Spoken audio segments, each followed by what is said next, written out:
Assalamualaikum warahmatullahi wabarakatuh. Halo teman-teman, kali ini saya akan membahas materi tentang signaling teori. Pengertian signaling teori atau teori sinyal. Menurut Jamaan tahun 2008, teori ini merupakan teori yang mengemukakan tentang bagaimana seharusnya sebuah perusahaan memberikan sinyal kepada pengguna laporan keuangan. Sinyal ini berupa informasi mengenai apa yang sudah dilakukan oleh manajemen untuk merealisasikan keinginan pemilik. Sinyal dapat berupa promosi atau informasi lain yang menyatakan bahwa perusahaan tersebut lebih baik daripada perusahaan lain.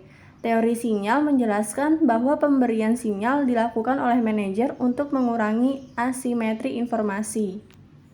Informasi yang ada di dalam signaling teori atau teori sinyal yaitu kualitas informasi dalam teori sinyal. Informasi merupakan unsur penting bagi investor dan pelaku bisnis karena informasi pada hakikatnya menyajikan keterangan, catatan, atau gambaran baik untuk keadaan masa lalu, saat ini maupun keadaan masa yang akan datang.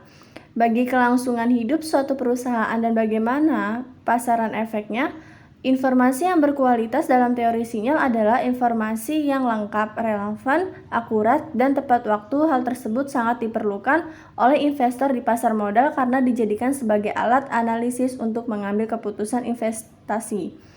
Efek sinyal.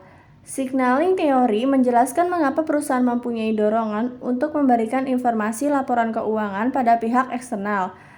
Motivasi perusahaan untuk memberikan informasi karena terdapat asimetri informasi antara perusahaan dan pihak luar karena perusahaan mengetahui lebih banyak mengenai perusahaan dan prospek yang akan datang daripada pihak eksternal, perusahaan investor, dan kreditor.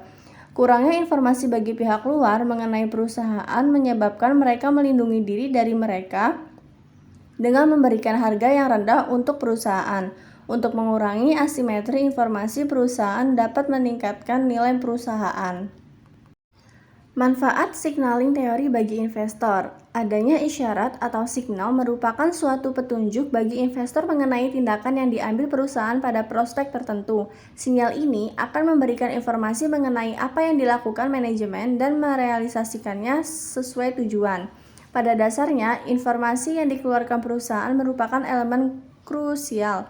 Hal ini karena pengaruhnya terhadap keputusan investasi terhadap pihak eksternal perusahaan. Signal ini penting bagi pelaku bisnis dan investor untuk berinvestasi ke depannya. Hal ini karena hakikatnya akan menyajikan keterangan dan gambaran untuk berbagai keadaan di masa lalu maupun masa mendatang. Alasan dibutuhkannya signaling teori. Pertama, informasi merupakan unsur penting investor. Yang kedua, terdapat asimetri informasi antara perusahaan dan pihak eksternal. Mengapa menggunakan teori sinyal? Karena teori sinyal menjelaskan alasan perusahaan untuk memberikan informasi laporan keuangan pada pihak eksternal terkait dengan adanya asimetri informasi antara pihak manajemen perusahaan dengan pihak luar di mana pihak manajemen perusahaan memiliki lebih banyak informasi serta mengetahui prospek perusahaan di masa yang akan datang. Dan yang terakhir ada contoh kasus signaling teori. Salah satu contoh yang diberikan oleh Ross adalah tingkat leverage perusahaan, yaitu perusahaan yang besar akan membuat insentif yang mendorong mereka mengambil leverage tinggi. Hal ini tidak akan dapat diikuti oleh perusahaan yang lebih kecil karena mereka akan lebih rentan mengalami kebangkrutan. Hal ini akan menciptakan separating equilibrium, yaitu di mana perusahaan yang memiliki nilai perusahaan yang lebih tinggi akan menggunakan lebih banyak hutang dan perusahaan yang memiliki nilai yang lebih rendah akan lebih banyak menggunakan equity. Nah, itu dia pembahasan mengenai signaling teori dari saya. Kurang lebihnya mohon maaf. Wassalamualaikum warahmatullahi wabarakatuh. Terima kasih.